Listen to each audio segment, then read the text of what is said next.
Welcome to another edition of This Week in Wabash. And boy, I say it every week, Andrea. We've got an action-packed show, but talk about action-packed, you're out on the river. We're doing some outdoor recreation today. Wabash is the place to be if you're wanting to experience our beautiful natural environment. We're going to go inside and talk to the folks at the Common Grounds prayer ministry, the house that they have in town. We're also going to be going to Verizon. You'll be at Broach Boutique, and wow, you learned a lot at Broach Boutique. They are impressive. 4 stores and a huge online presence and an inspiration, really. Yeah, absolutely. So that and more coming up on this show, This Week in Wabash. Let's get it started and find out about tomorrow's event, the Wabash River Defenders. Here is Andrea with Dick Beamer.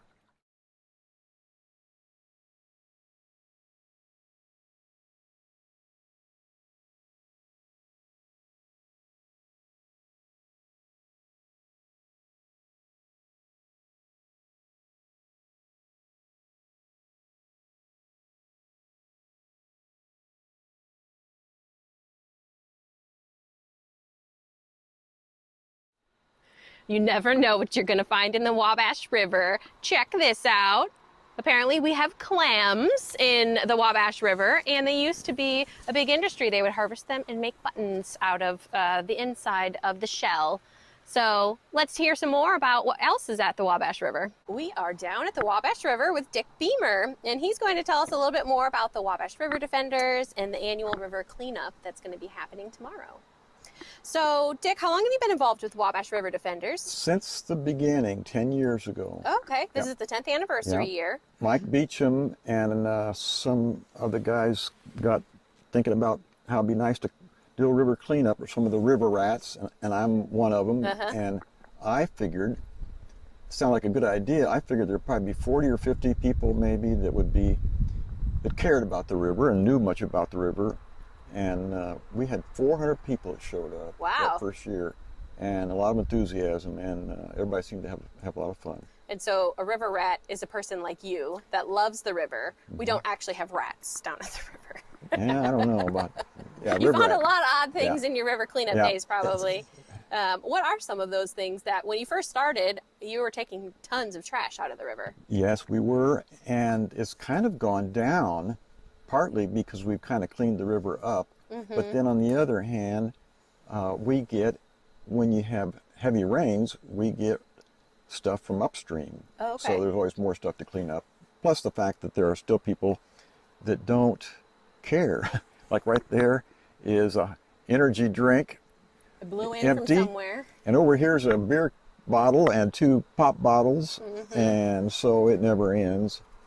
But actually the biggest problem these days is tires, because the landfill doesn't accept tires anymore. People don't realize that the Wabash County Solid Waste District does accept tires, but people will bring tires down, throw them across the bridge, and we have collected 5,034, or is it 6,000?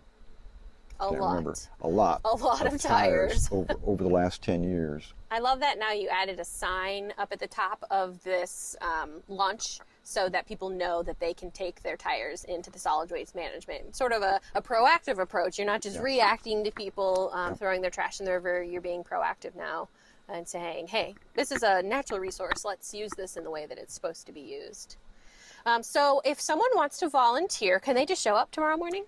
They can. 7 o'clock, 7:30, somewhere along in there, show up at the Paradise Springs Pavilion. It's like 2 blocks east of downtown, and if we'll assign you a group of 5 to 10 people, and they'll have boats and stuff, and all you'll basically do is just hang around and walk in the river and pick up cans and stuff like that, styrofoam. So it's just a fun morning on the river. Yeah, and most of the people are already part of a group that show up. Okay. But if you're not in a group, that's fine. We'd sure be glad to have you. And there'll be good coffee, Modoc's coffee down there. There'll be donuts. There'll be T-shirts that we'll give you. And there'll be a briefing. And you'll have to put up with listening to Mike sing on the banks of the Wabash. That's a tradition. Yeah, I'm can't I'm just not. kidding. He's good. He is. He's good. So people can just show up Saturday morning, help out, but are there other things you do throughout the year? We were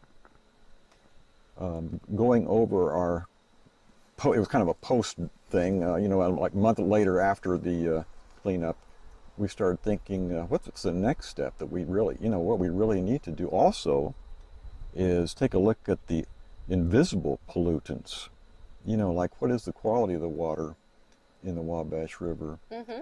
And there are 12 streams, 12 creeks, well, there are more than that, but 12 major creeks that dump into the Wabash in Wabash County. Uh-huh. We got $170,000 worth of grants from the state of Indiana to test the water for a period of a year and to see what Wabash River pollution problems are. And now we finished that, and that was a lot of fun too, actually, but we have applied for the follow-on grant, which is to fix some of those problems. Mm-hmm. And the most recent thing that the Wabash River Defenders, that's our group's name, most recent thing we're doing is started a thing for the 7th graders. We got a grant, we got help from Owens Corning Thermofiber Mm-hmm. and White Rock Recreation to buy a bunch of rafts and to throw 7th graders in the rafts, and they went down the river and they stopped at 5 different sandbars where different people talked about either the history of the river or the environmental problems of the river and the wildlife of the river and so on. And of course the river cleanup and that 7th grade project is not as important as just raising awareness, making more people realize what a pretty river we got, and to take better care of it. And then, then we take better care of it. And because it's a fabulous river. What I got to do the reason why I got involved and became a river rat was I was a 5th grade teacher, and we got a grant, and I was a science teacher, and we got a grant to, because we studied water pollution. The kids put me in a canoe right here 20 years ago with a sleeping bag and other supplies and a water testing equipment. And I paddled down that way for 7 weeks and ended up in Memphis, Tennessee. And in the meantime, fell in love with the river. And I sent them back data, 5 different kinds of tests of the water quality, and they analyzed it, put it online, and made a web page out of it. So anyway, that's how I got kind of fell in love with the river. Well, that's the best way to learn too, is to find something that you're interested in and get to experience it firsthand and literally get your hands wet while you're doing it. I think that I remember that the Wabash River Defenders also gave away trees to plant along the Wabash River to help with some of the erosion problems as well. Yep. And I'm not from Indiana originally. I'm a transplant, and I've lived in Wabash now for 13 years. And Wabash is the namesake of the town, but we never saw the river. Right. Where was it? Right. A lot of people aren't even aware much of the river. Uh-huh. And it's the river of Indiana. It's the state river. It's the prettiest and longest river in Indiana. Mm-hmm. Well, I don't know about the prettiest, but it's probably prettiest In also. your heart, it's the prettiest. But it is. I didn't expect much. When I paddled down the river, I figured I'd probably see a lot of dead refrigerators and pollution and stuff like that. But if you just look right there, it's really beautiful, actually. Oh, yeah. I mean, anywhere along it was just beautiful. Well, I think that's one great thing that White Rock Recreation is going to bring by offering canoe and kayak rentals, that people that have lived there their whole lives have never even gone on the river. And so a lot of them are experiencing it for the first time from the banks of the Wabash. And that was a large part of Wabash Marketplace, was integral in getting the riverfront park going there and getting that area developed that was just vacant land before. And so we've kind of just seen it evolve now to where the river is a highlight of our city. Yeah, yeah. And it used to be the river was a place where you built factories and you put a pipe down the river and sent all the stuff you didn't want down there, and some of it was toxic and all that kind of thing.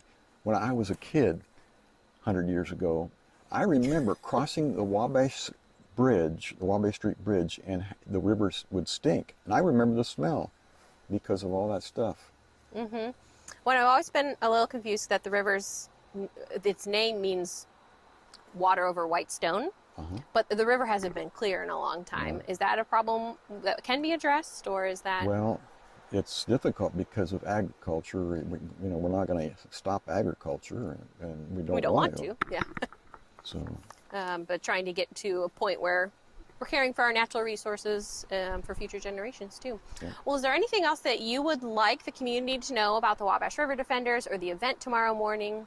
I can't think of anything. We pretty well covered it, I believe. Awesome. Well, we'd love to see you in your kayak on the river. Are you willing to Sure. get out there and paddle around for us? And as part of the Wabash River Defenders, we sure appreciate you interviewing us. Awesome. Well, we hope that lots of you are inspired by this and want to come out tomorrow morning at 7 or 7:30 a.m. at Paradise Spring and join the River Defenders for their annual and their 10th annual river cleanup. So let's go take a look at the Wabash River and see Dick in his kayak.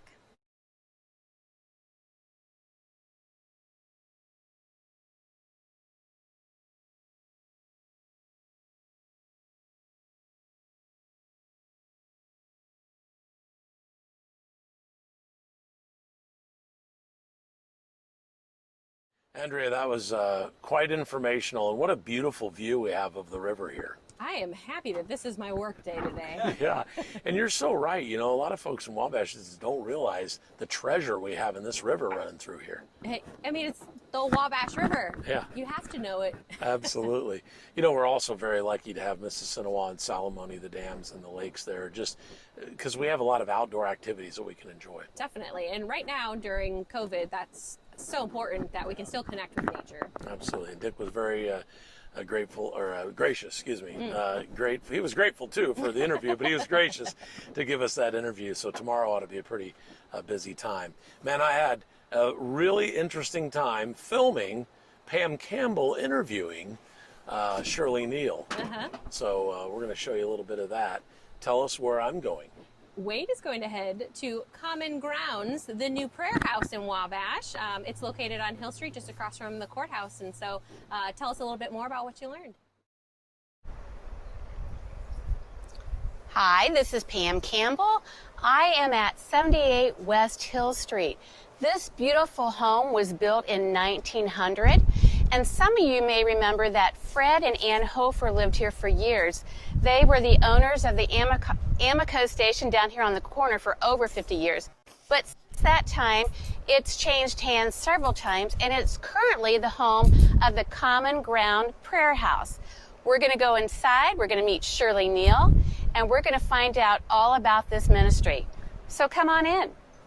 All right, we are with Shirley Neal, one of the founding members and a current board member of the Common Ground Prayer House. And she's going to explain to us, she's going to take us through the house, and she's going to explain what the purpose of this house is and what it can do for you personally and for the community. Thank you, Pam. I am so excited to have you. And one of the things, since we're just coming in the door, are some bulletin boards here, some marker boards, and they are designated Sunday through Saturday. There are 2 weeks up, and then they are broken up into the 24-hour period, and you can sign up on these boards, and that's how you book your time for the prayer house. So, and we'll talk a little bit more of who they are that you can book. But you can see on this board, Revive Indiana comes into the community every Monday at 9 o'clock. They do their board meeting here, and then we have prayer for revival at 1 o'clock on Mondays. On Tuesdays at 10 o'clock, there's open community prayer time. These were people that had come in this week during time. And then Wednesday at 9 o'clock, there's a group of WAMA pastors that come in and pray. And then on Thursday, because something important is coming up, the election. And so we are offering time for people to come in, join together at noon on Thursday to pray for the election. Shirley, Absolutely. what if I'm a little nervous about coming because I've never been before, and I'm worried about coming by myself, and I really don't want people to hear me pray? You know, Pam, that's nothing you have to worry about, because when you sign up, the house is yours, and you don't need to pray out loud with anybody. And you can come with, and I would come in with you, and come in with a friend and share with them, do a Bible study together, or come in with your prayer group from your church, or another group from your church. Come in with someone else that you would like to talk with and counsel with. There are many rooms, and they are available for that type of things for our community. But the one thing that our prayer house is focused on, having intimate prayer with the Father and drawing near to Him. So you'll see some things through the house as you go through how we've tried to stay with that theme. We wanted the prayer house to be a place to draw away and to be with the Father. Well, this is the prayer walls of the different things that we pray for in our community. We have the government here, national and local. We have here we have businesses, our firemen and policemen. Here we have churches and schools. Here we have missionaries, and here Life Center, and here posting prayer requests. So that's one thing that we'll be talking about in this room. The one that we're looking at right now are the churches and the schools in our community, different organizations that are beneficial for people in our community. And then on the one right here, we have praying for our businesses and our firemen and our policemen. And it gives you examples of things that you can pray for as you stand in front of these walls. There are people that really, really like this room because it gives them ideas to pray for. We certainly have to pray for our policemen and firemen today. And so that is very vital right now. And then we have government prayer wall. The national and local government, praying for our leaders, for our community, and that is something too that is extremely important right now. We have a prayer wall here that you can post any kind of prayer concerns, post things that people, you can post names. It's nice to put a date on those that we can go by a certain thing. And then also don't forget to put praises on there, not just always asking for things. And so we go through those. These walls are available for anybody to post on them. It's not just us. We have the Life Center that is a crucial, and I know you interviewed them last week, so they are something that is really good in our community and what they are doing with the women, the mothers and the babies. And you can see that different people posted different missionaries they are praying for, and then their pin goes to their area across the world of missionaries and martyrs who we pray for here in our community. Or it's just a time to reflect on them and what they are doing. And Shirley, I noticed also that you have lots of Bibles that are available. So if someone wants to come in, open up a Bible, turn to some scripture and read, that's available for them also. Yes, Pam, and I'm glad you brought that up. The literature in front of the prayer walls are kind of designated to those areas. So yes, I mean, there's all kinds of things that they can use as information in here. And then our last prayer wall is around the corner here, and it's praying for the lost. And we just added this fountain here recently. And, you know, not only praying for the lost, but those that we have hearts for that we would like to pray and lift up. And here to your left is a basket with rocks in it. And those rocks are designated as a symbol of an individual. So you pick a rock up and you hold that and you pray for that individual. And God will lead you, and the Holy Spirit will lead you how to pray. You pray for that individual, and then you lay it in the fountain, which is a symbolism of living water of Jesus, and how, you know, the story of the Samaritan woman and how he touched her heart. So once you put those rocks in a secret, those rocks change colors, which is awesome. And if you would like to, there's a book here that you can sign in who you have prayed for and tell a little bit about. That's something we have done in the past, put journals out, and it's awesome to read those journals of what people have been moved as they've been in the prayer house. This room we're in actually is called the altar room.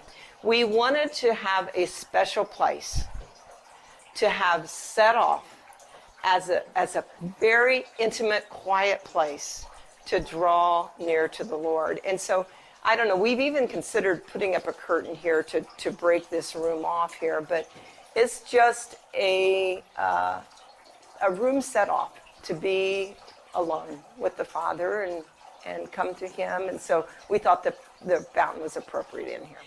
Pam, this is one of my favorite rooms. It's a tiny little room, and we call it our prayer closet room. And I remember when we first looked at the house to purchase, I fell in love with this room because it's just so quaint and small, and it's a place to just be alone with the Father. And also it's very appropriately set that you can have another individual with you to counsel with. And the fireplace does work. There are 3 fireplaces in this place that work, but we are not burning them right now. But it's just a beautiful place to just be still before Him. May I ask, since you mentioned purchasing the home, you were formerly on Wabash Street. Correct. Next to Christ United Methodist. Correct. And how long ago did you purchase this home? Okay. We were there for 10 years, and it was called the Hezekiah House. Some people get confused that we are the same house, but we had to move out of there. We were at New Journey Church in a classroom for a year because we had nowhere to go. And we were looking for a place, knowing we wanted a place downtown. And we kept hearing God speak about overlooking the city, overlooking the city. And so when this was the Life Center house, and when it came for sale, we felt it was a perfect place to put the prayer house. And so the view from upstairs is overlooking the city, and especially when the leaves are not on the trees, it's just a beautiful view of the city hall, of the judicial building, and the downtown area. This is just a hallway that has eraser board walls that we did not do anything with, and the kids like to write little messages, pictures, and it doesn't have to be kids, but it's just, available for them, which we walk right into the family. So speaking of kids, yeah, people are free to bring children with them, and they can come in here and play or draw or create if they want to. Young mothers are ones that need this desperately, and they need time away and quiet time. And so they can bring their children in here, and there's activities for the kids to do. We also, in the same room, have videos and books, a small library, a sign-up sheet, and they can sign books out and bring them back in. So that's available. Yes. I mean, they're available for people to use the books, and we want them to use the books and the videos, but it's nice that they bring them back too. And in one of the rooms we were in earlier, also, there's a CD player. And so I know a lot of people like to listen to inspirational or Christian music while they're meditating or just sitting and being still, right, and listening. Right. Well, obviously, we are standing in the kitchen. And how is this kitchen used? Well, besides those that come in and spend several hours a day that they may want to come and have lunch in here or by themselves or whatever, but we also encourage groups to come in. So if they want to come in and have a retreat time with their women's group or whatever, and serve refreshments or do a meal, it's here. Everything is here. So we invite them to come and use the facility. It's available for them. There's no cost. And just so they kind of clean things up as they leave. So. Now, Shirley, you had mentioned that these cabinets were donated. How do you receive your funding? God has blessed us so much. This was just an empty room. And yes, the cabinets were donated. They were kind of pieced together with different donations from different things. And then this was an old countertop that Debbie and I refinished. And so we've been blessed with that.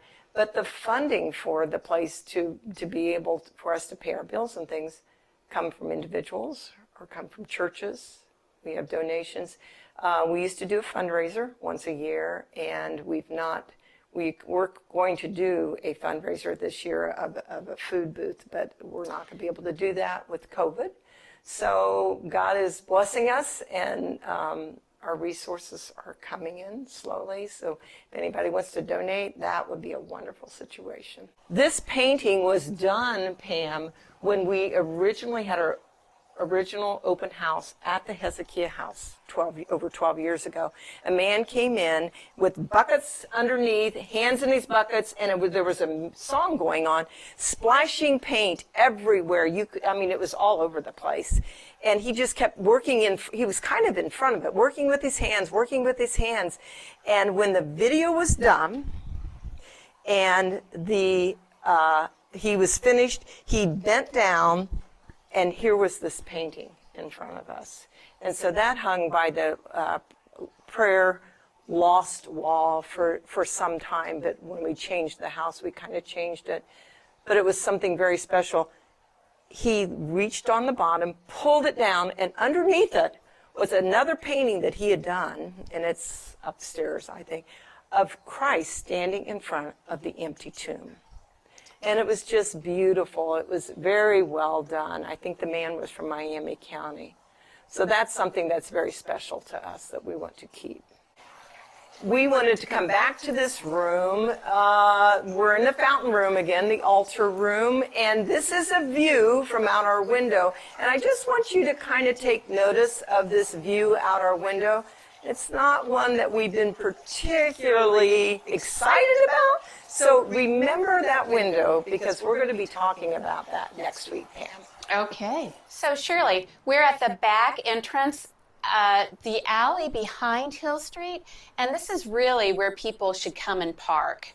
This is our parking lot. There's quite a few spaces of parking. We ask you to park facing east or west because we do have a business next to us, and so we don't want to encroach on their parking area. But we can get several cars back here, and so you can come here and park. A lot of times Hill Street is busy and you cannot get in there. And then our door has the Common Ground Prayer House sign, so it's very visible of where it is. And then we have it is a code that you can get in, and we tell people when they want to come in that we can give them that code. So if you would like to come visit the Common Prayer House and pray, you need to contact Shirley Neal or Debbie Sweet, and they will give you directions. Shirley, we're out of time for this week, but next week we'll be visiting the second floor of this house, because there's a couple really neat things that you need to share with us. So tune in next week at This Week in Wabash for part 2 of the Common Ground Prayer House. Thanks.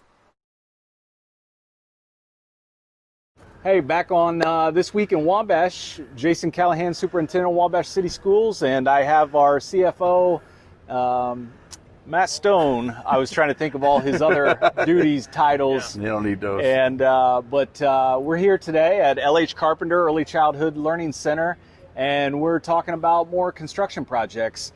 We thought it was a good opportunity after last week and talking a little bit about the football field and some of the projects to talk to the public about where this money come from, how are we able to fund this. And so I'll let Matt talk a little bit as the Chief Financial Officer, how this all kind of began a couple years ago. The easiest way to explain it is in 1994, we remodeled and built onto OJ Neighbors and had to take out bonds to do that. And in 2019, those bonds came off. And so we knew that we could borrow money and keep our tax rate level and not change the taxes on people. And so we had a study done. Financial guys came in, told us how much we could borrow. And so we started to look at all the projects we could do. We're able to borrow about $18 million and keep our tax rate where it's at. We got a little left. We could still borrow about 3 or 4 million more if we need to do some things in the next couple of years. And so we were able to take out bonds, keep the tax rate right where it's at, and do all these projects at the same time, which certainly are helping our school corporation in a lot of different ways. Yeah, and so that's the fiscal end. That's the financial piece of this. So once Matt determined we were able to spend this amount of money, we started talking with our building principals and our custodians and our board about what projects should we do. We have this opportunity, first time really since the 60s, to do projects, facility projects across the district. And so we did a prioritization list. We probably ended up having 10 or more projects that we felt like we could do, which probably amounted to $40 million or something like that. And so we prioritized that list. We had several public meetings in the last 18 months, kind of talking through those projects.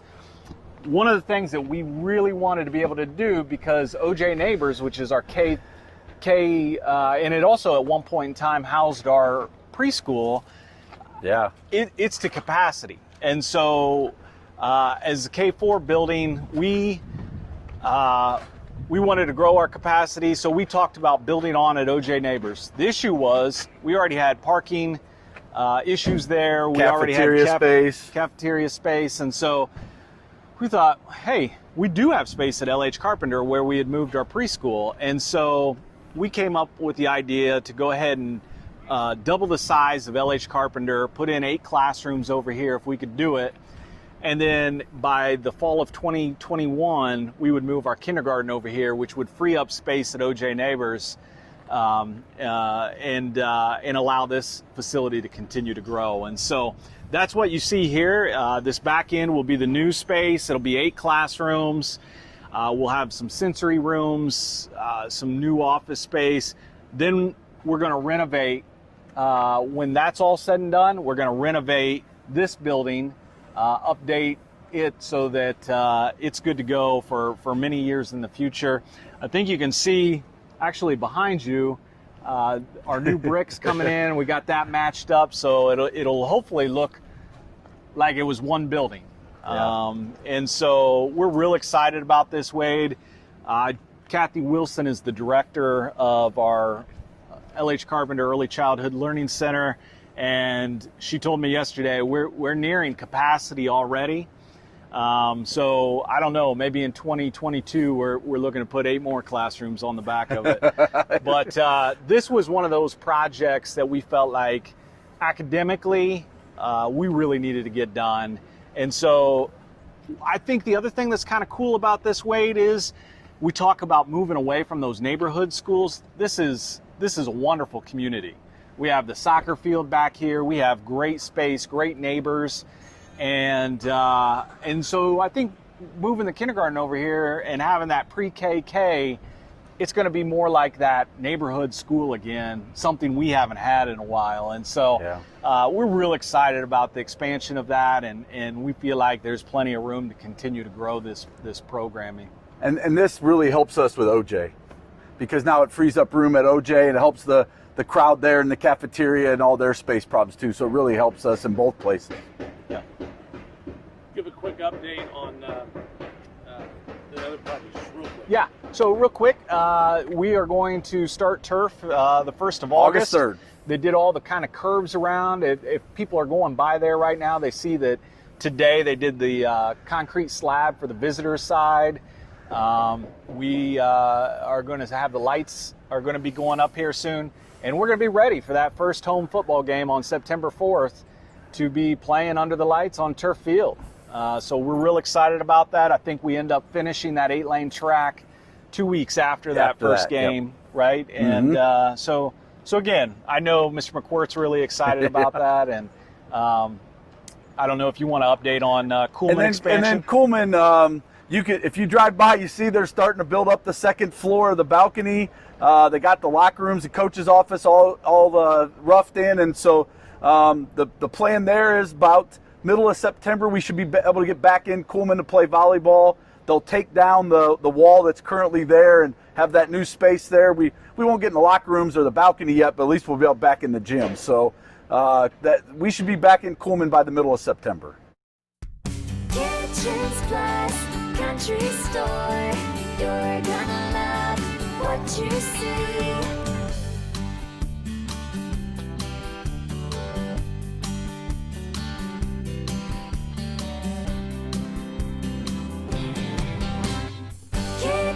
Plus Country Store.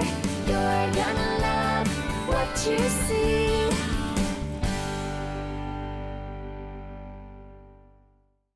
All right, it is another great show in the middle of it right now, and I listened and to every second of every word that Abby talked about at Brooch Boutique.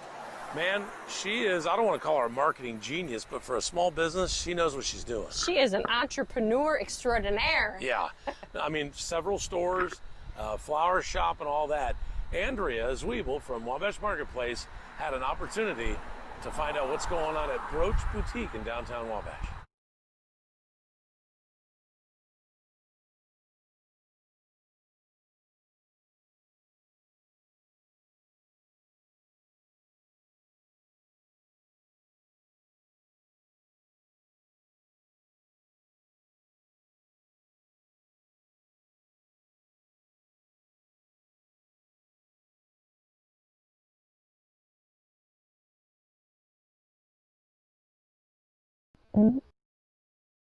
I'm here with the owner, Abby, and we're going to learn a little bit more about the shop here. If you haven't been in store, we'll give you a look around. And we're also going to learn about your other locations that you have kind of throughout the region. And so if people didn't already know your brand, they'll learn a lot more about Great. what everything Welcome. is. Thank you. Well, let's do a quick tour, and then we'll dive into some more information about your other locations. Okay, perfect. So when you first walk in, obviously you have a lot of inventory here. You've been in this space for how long? A year and a half. A year and a half, okay. I've heard behind your leggings and that those are great. So we're a little low now. We got new shipment coming this week, but yes, that is what people know us for, is our $13 leggings. Butter soft. And with COVID, people have been buying them up like crazy to sit at home and they want to be cozy. Be lounging, yeah. So we do have a new shipment coming this week, so that'll be good. Awesome. Regular and curvy sizes. Correct, yes. We carry small to 3X. We have Mud Lake Soap, which is made in Akron, Indiana. That's in all of our stores. Just lots of different jewelry, perfume, mixology perfume, shoes, wine glasses, paper, just little cute add-ons, or if you're not into clothes, just other things, a little pickup for a gift. I'm based out of Rochester. I own a florist shop as well there, so a lot of times that's where I'm at, and our warehouse is there, and the ins and outs of this store is definitely based in the warehouse, so a lot of times I'm there. So who would be the people that would be working the shop for people to come in? Chris and Jamer are here Monday through Saturday, and they've been here since we've started. So they're from Wabash, and they know the people, and it's been a great addition to be here, and they're wonderful to work with. Awesome. Well, let's take a little deeper look into the store here. I heard you say that tie-dye is all the rage right now. Tie-dye is our #1 seller right now. Tie-dye camo and floral still, but definitely tie-dye has definitely taken the lead in the last month. And what are your sizes like? Are these juniors or women's? We are women's cut. We are small to 3X. We do not carry much junior at all. If we get something in that happens to be cut that way, we definitely tell you, because that's not our normal. Gotcha. We are definitely, I appreciate that. Yes, we are definitely more for the woman. I saw another big tie-dye section here with just all and kinds animal of cute print. stuff. Animal print's huge right now as well. Animal print and contrast tie-dye. sleeve is real big, where you've got multiple different things in your sleeve, and we're seeing that going into the fall. Usually fall, you see lots of darker colors, navies, taupes, things like that, but we're not. Fall is bright colors and happy colors, and I think everybody's just ready for a little bit cheerful all through the season. So lots of neons and lots of bright colors coming into the fall, and we haven't ever seen that before, and we've been doing this. This is year 6 for us. Yes, 6. And we haven't seen that, so we definitely are seeing a different in fall inventory. You have your dressing rooms open. Yes. People can come in for and try things on. We just ask that you keep everything, if it doesn't fit, in the dressing room, so that we can properly sanitize them to go back out. Okay. But if people didn't want to come in store, you have a really awesome online presence. Tell us a little bit more about that. We have a website at shopbroach.com, and we have an app. And if you are on Facebook, you can join our VIP group. We're pushing out around 40 to 60 new arrivals every week between in-store and online. We do offer free shipping and in-store pickup. So any of that, whatever that works for you, we do ship most of the time same day if done by 1 p.m. We have a whole different warehouse online staff that's in Rochester that takes care of all that. So most of the time our orders are getting out very quickly. Sometimes they don't if we have to pick something from a store up that wasn't available in the warehouse. It does take a couple extra days to go to get it, but most of the time we're shipping out same day. And Yeah, that's so impressive for what seems like a small town boutique. You have 4 stores, you have a huge online presence, so you really can cater to your customer. Yeah. So Rochester is your flagship. Yes. And then your next location? We went to Warsaw, and then we came here, and then we're in Logansport. Okay, so now you have 4 locations kind of throughout this region. And they Big all- circle. It's a kind of a big circle. You can make it as a circle if you want to hit them all. You said that you do the boutique hopping, like where they can come. What do you call that? Crawl. We do a boutique crawl. crawl. Sometimes a couple times a year between all of our stores, and then we give like $200 or $300 gift certificate. We draw for it if you've hit 3 of the 4 in like a month's time. Awesome. I mean, that's great for everybody. If people come and spend their dollars in a few different places, but. Let's take a look at a little bit over, I know you talked about loungewear again, and that's really popular right now. So we have loungewear in every store, so tops and bottoms that match. This has been really popular since COVID hit because people are just at home and they're not working and they just want to be comfortable and cute at the same time. So we have striped, we have animal print, we have tie-dye. We have it all online. If it's not in the store that you are closest to, that's kind of everything we have is offered online. So we can get it shipped to you, and if it doesn't work, you can bring it back to your local store. We were kind of in the meat of getting spring inventory in March. And at that point you can't cancel, and you're like, what do you do? And we can't just close and give up. So we transferred all 13 employees to Rochester, and they worked their tails off, and we redid the entire website, we redid comments sold, we redid the app, we redid everything since we had so many people. We redid our descriptions, we redid our sizing, we redid our measurements to kind of what it's developed today. But we did that because we had the time to sit down with all those employees and do that, and they all had a job and they all did it. And we did live sales 3 or 4 times a day. We did whatever it took to keep everybody there. We didn't care about as far as making money at that point. It was just, can we keep these girls? Because when you have good employees, you don't ever want to get rid of them, and you want to do whatever you can to keep them. So that was our goal, and it worked, and we are here still alive. So that's a good thing. It was just kind of a back burner. The online was always kind of a back burner for us because our stores were so that's what we focused on, and when we couldn't focus on them, we had to focus on the online. And now we have a whole online team that we developed people that used to be in the store. We've hired more employees since then, and we've moved some of those employees to our online team, and they work in the warehouse full time, and we've moved different employees to the store. So it's been a different transition, but a good one. And I don't know what's going to happen in the future. I think people are still a little wary and those things. So we wanted to cater to everybody that we could and get our product out. So most everything is we do buy is made in the U.S. 90% of it is. Problem being the textile does not come from the U.S. So the problem being now is LA is going back to stage 1, and most things are created in the sewing factories in LA. So we're waiting to see if they're going to let them continue to work or they're actually going to put them on full lockdown. We are getting fall inventory, not as quick as I wanted to.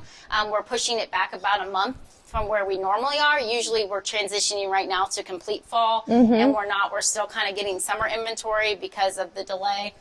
So I think it's going to come around as long as the people in LA can continue to work. Gotcha. So I think it's going to be a slower transition, and it's the amount of volume you can buy is going to be less, but I think we'll still be okay. What else can you find on your app? Yeah, we do almost a video of the fit of almost every article that we have. You can see it on there. There's a little play button with every picture, and you can watch it. It has the fit, it has the sizing, it has the measurements, she talks about her fit, how the flow is. It just is a very easier way to see it in movement. People like to see it when they can't try it on somebody else and in movement. And sometimes I do it. I'm bigger.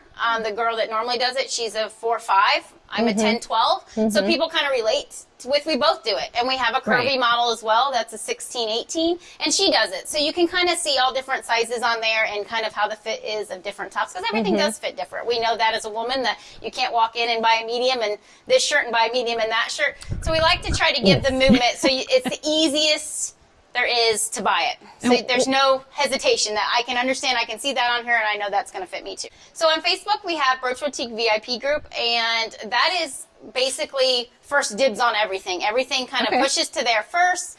Anything that's going to the stores or online, we kind of show it. Like, this is where you can find it. This is what it is. This is the link for it.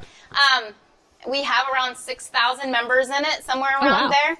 And so people, that's where we ask when we go to shows and we go by, hey, yesterday I just previewed a whole bunch of fall graphic tees. Hey, which ones do you like? Which ones do you like any of these? Am I crazy today? You know, I mean, I want to know what the buyer wants. So you're getting feedback. Yeah, so that's what we use it for a lot of times. It's very personable. I actually know those people have joined my personal Facebook a lot of times, and I get to know about them, and I get to know about their families. I just had a girl who she's from Wisconsin, one of our good customers, and she lost her brother, you know, and I was able to send her a sympathy gift because, you know, I saw that and I got to know her. So to us, that's where we learn our customers as well. In person, but it's still a relationship. Yeah, You still build that one-to-one and I can with your say, customers. well, right, I know that she's going to wear this size. Or, you know, she orders something, oh, I don't know that one's going to fit you. Why don't we size you up on that? And it's just a way that we can communicate on a personal level with our customers. We love the downtown of Wabash. It is so beautiful, and there is so much to offer here, and you guys are like a destinational place, and we just couldn't not be a part of it. I think we looked for a long time. It was honestly between here and Plymouth, and we had to come here. It's just beautiful down here, and the people are great here, and we've enjoyed every minute of being here. That warms my heart. Well, thanks for joining us at Broach Boutique, and we hope that you'll come in store or visit online in the app sometime very soon. All right. Thanks for doing it.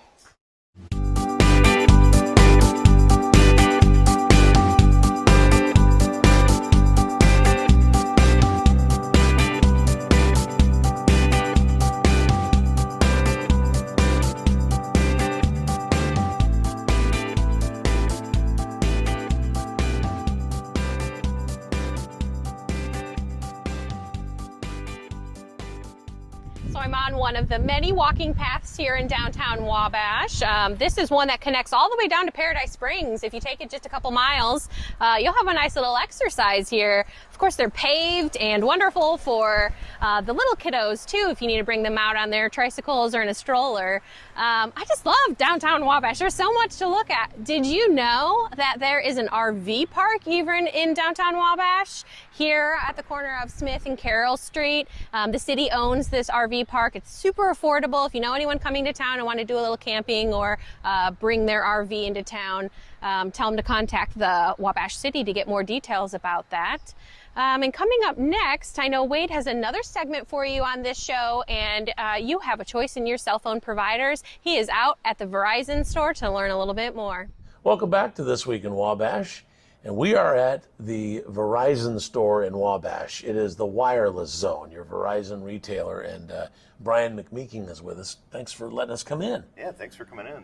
We had to come in and just find out what happened with you guys during this COVID scare throughout the spring. What kind of things did you have to do when that all started?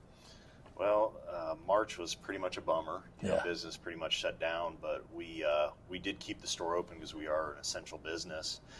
What we ended up doing, locking the doors. Customers would call into the store, and we'd find out, what their needs were, and try to meet those the best we can. Now, your competition in town was closed. That's what I hear. Yeah. It was closed, which I'm sure that frustrated a lot of people because, number one, we're all home and all we had to do was get on our phones. Right. And number two, we want to communicate. We wanted to FaceTime. We wanted to do all of these things, Zoom, and not everybody has really nice computers and stuff. So to me, you very, very much essential at that time. Yep. We found it important to be able to service our customers and, do what we needed to do for them and be there for them. Yeah. So people could come to the door. You take them one at a time and take care of their needs. Yep. Gotcha. We'd keep up the plexiglass, a lot of hand sanitizer and stuff like that. We want to make our customers feel safe to come into the environment and just do what we could for them. Yeah, these are nice. This is awesome. It's amazing how technology and how we came together as a country, and I'm sure all over the world, but to get this stuff all done and making, I guess, changes to our businesses, right? Absolutely. Did you make any significant changes other than the cosmetic thing and the hand sanitizer? Anything else change the way you did business? Basically the social distancing. We try to keep our distance from the customer. Cleanliness, I mean, that's key. So every time a customer leaves, we wipe everything down, Clorox it, and just make sure that, the environment is clean for the next customer to come in. We want to make them feel safe. Yeah, heck yeah. We welcomed the Verizon, wireless zone Verizon retailer last year.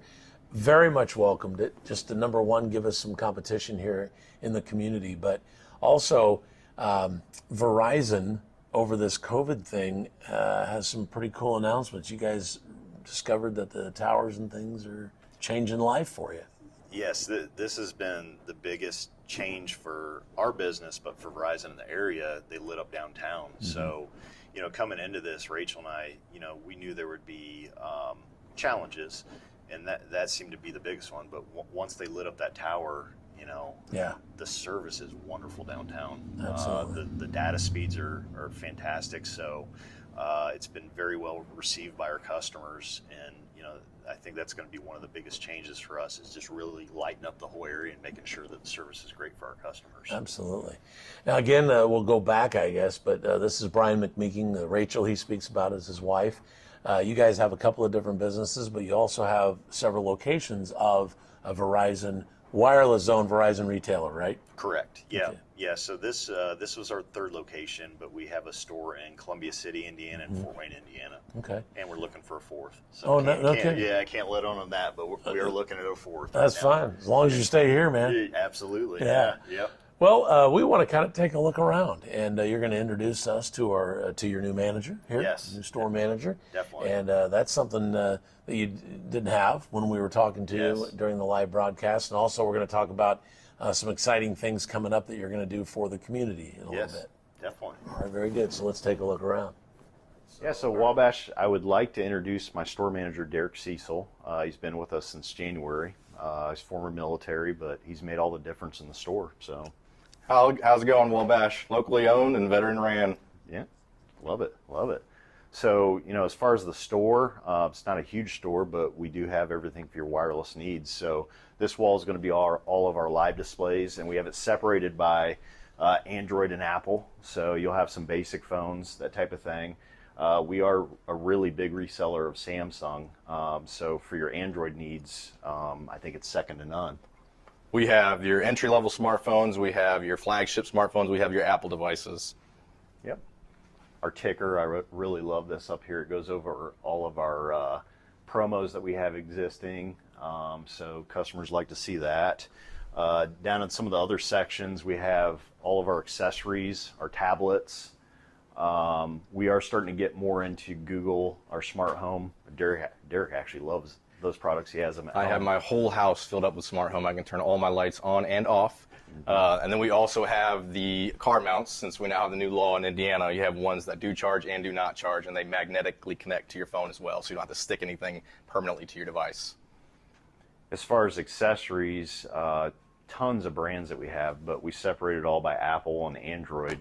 So Casemate, Nimbus 9, OtterBox, we have all the needs for that.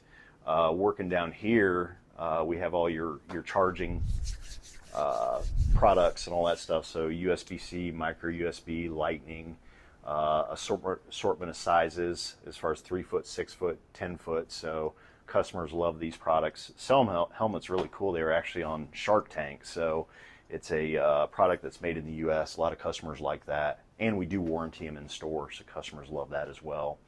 Over here, we sell a lot of our liquid glass and our tempered glass. So, we definitely want to protect the screens on the phones for the customers. So we have all those as well. And then some of your tablet accessories. So not really much to it, but, pretty much everything the customer needs for their devices. We like to give back to the community. On Sunday the 26th from 1 to 4, we're going to have our annual backpack giveaway. So parents, bring your kids out. We'll have backpacks for them to pick out. It'll actually be stuffed with supplies. So that's very great. The other cool thing that Wireless Zone is doing this year is they're giving away 5 $10,000 scholarships. So you'll actually be able to be put in to win one of those. We're also reaching out to different companies in the Wabash area to partner with so that we can give kids things to do while they're here at the backpack giveaway. We've spoken to the chief of police to try and get a police squad card out here for the children to be able to check that out, while still maximizing on the social distancing. Yep. So hand sanitizer, if you want to wear your mask, we'll be wearing masks and stuff like that. So all that stuff's very important to us. We want to make sure it's a safe event.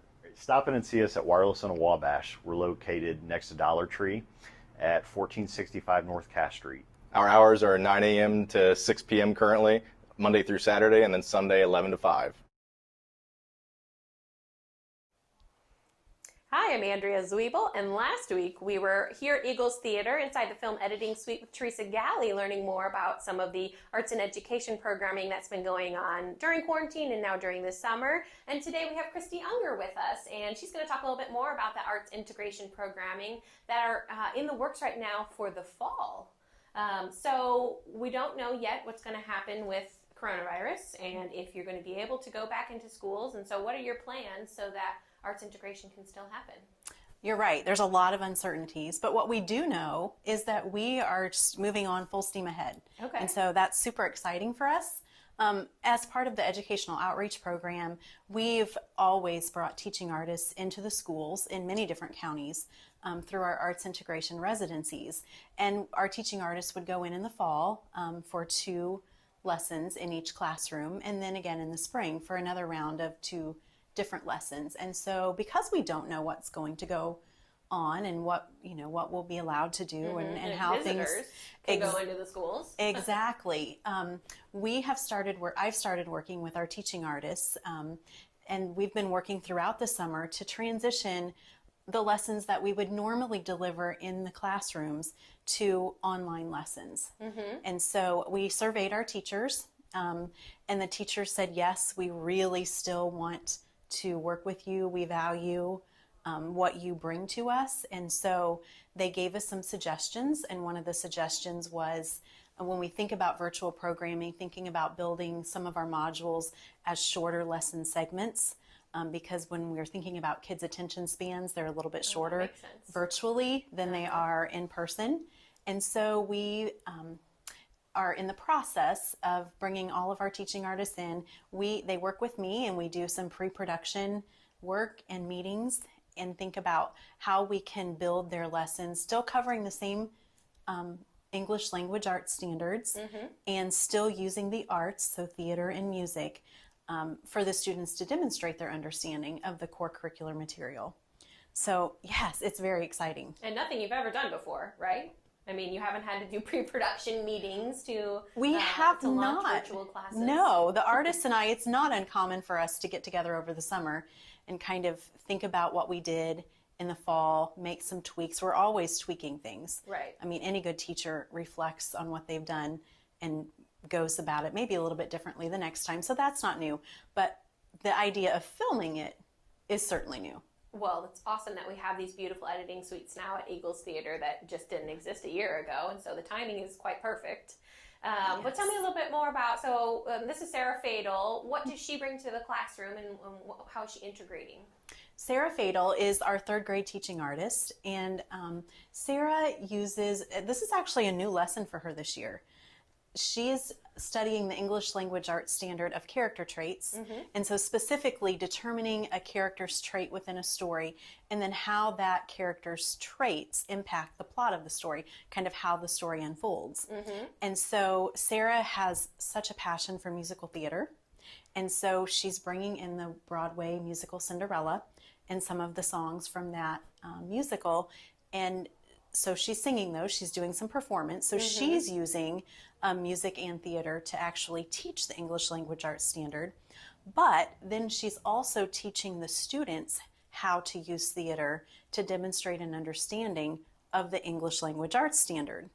So how that works is the more the students understand about characters and traits, the stronger they'll be able to act out a character's traits. But then it has the reciprocal effect. And so when the students are acting and acting out a character and their trait, or acting out a plot twist because maybe we've changed the character's trait, it's reinforcing the English language arts standard. So a character trait is like Jekyll and Hyde, going from Dr. Jekyll and being this character and then having to be the same person but have a totally different persona, a different voice, a different mannerisms, and that's a different trait then to become. When we think about Cinderella, one of the songs that Sarah sings is In My Own Little Corner. And that song, those lyrics reveal the fact that Cinderella is a very meek and very mild character. She's very obedient. Yes. And so what we want the kids to do is use some evidence from those lyrics to support their understanding of that. We also reveal in that song, or it is revealed, that Cinderella is a dreamer. She's imaginative and she's creative. And she wants to be anything but where she currently is. So in her own little corner, in her own little world, she's a thief in Calcutta. She's a princess. Is she really those things? No. But she wants to be those things. So she's a dreamer, and she's a creative and imaginative character. Yeah, that's a beautiful description to talk about those different traits. So then one of your other residencies that we have a little video clip of is talking about what? So this is Mr. Brian Krushwitz, and he is our first and second grade teaching artist. And Brian is an incredible multi-instrumentalist. In fact, I don't think that there is an instrument that he does not know about, and I guarantee you that there are many instruments that he has that we've never seen before. And so Brian, in this video, this is one of our first grade videos as part of the module that I talked about earlier. And what Brian is doing in this video is he's teaching kids how characters use their body language, facial expression, and voice inflection to convey a character's emotion. So again, the English language arts standard in this video, this lesson series, is teaching kids to identify the setting, the characters, and the plot of stories, and to pull key details from the stories. But then the integration of theater is really focusing here on the idea of characters and how characters use those three things to convey meaning. So I think you'll see how Brian does that in this video. That's exciting. These focused on elementary art. Is there going to be older videos for middle school and high school as well? Currently, we go up to 6th grade. Okay. And so we're just kind of building our way. We're working our way up. When I first started, our arts integration residencies ended at 5th grade, and then we've recently added 6th grade. So we're always evolving and growing. Awesome. Well, you have a background in education as well, so this wasn't a pivot for you. You were already working at the foundation for many years and had experience in the schools, and so you're just getting to bring all of that experience together now. Yes. As a classroom teacher, my love was always English language arts, reading and writing. But every teacher wants their students to have fun learning.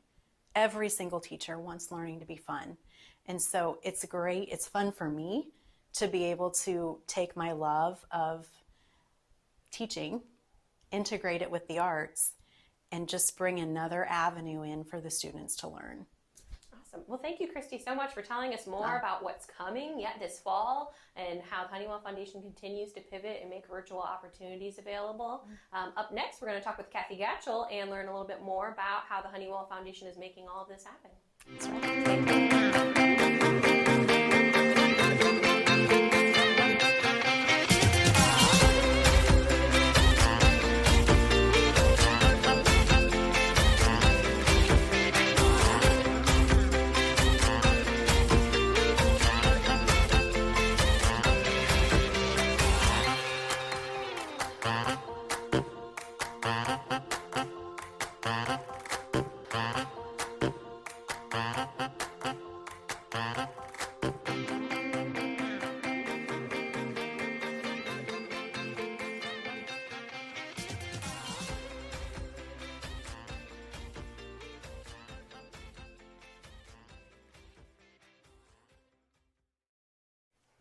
Hi, I'm Andrea Zwiebel, and we're back on This Week in Wabash, and we are still at the Eagles Theater inside the film editing suite. Last week we had a segment with Teresa Galley and Bill Kelly, and we learned about arts and education and the 1324 Drive-In.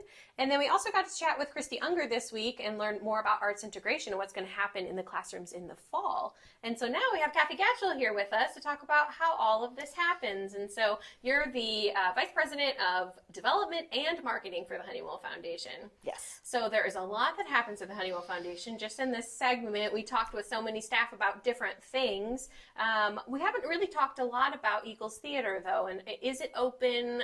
How are people using it right now? You had your grand reopening and then had to close. So Now, that was not obviously the way any of us wanted all this to work out, but you know, we've been able to be creative in terms of how we've kept things going, just like today. You know, using the film studios, it's been such a fantastic opportunity to have this equipment now more than ever. Little did we know that we'd have to be making this pivot to go from all the wonderful live events to doing these virtual events. But it's been fantastic to not only be able to do so, but to do so with this professional environment, and it's really allowed us to continue engaging our patrons and our donors and our everyone online. And so that's been just one of the best ways we've been able to really utilize Eagles. Definitely. When you have these two beautiful theaters now, are you able to use them right now? Any of our properties are available for rent. Okay. So if there's anything like a private situation where people would want to like do a family outing or things like that, we definitely can entertain those options. We're not officially open just yet in Eagles because we have the drive-in, and the drive-in is such a wonderful outdoor venue, and it's beautiful weather, and so that really kind of fills that bucket of the movies. And since there's not a lot of movie selection, that's just really been the way we've been able to focus our energy. But certainly, if there are things that people would like to look at doing from a private rental, call our hospitality team. They'd love to be able to talk to you about that. And we do actually have one really exciting public event happening in the ballroom. We've got a prime rib dinner happening here at the end of the month. And was that first one able to be held here, or was it postponed? It was postponed. Okay, and so this will be the first ever open dining yes, upstairs. Yes, and so you get to enjoy the beautiful Parkview Ballroom and have a delicious dinner. So, socially distanced. Reservations only, or will be walk-in? Go online and get all the details from the hospitality page. Yep. Awesome. So how does all of this happen? I mean, there have been events that haven't been able to happen. There aren't huge concerts happening at the Ford Theater. How is the Honeywell Foundation still able to do this programming? Obviously, this has been several months like none other any of us certainly that currently are on staff, and certainly for most of us ever, obviously, to deal with. And so it's been a really unusual time when we've had to take advantage of the opportunities such as the virtual programming. But of course, those live shows we just miss tremendously.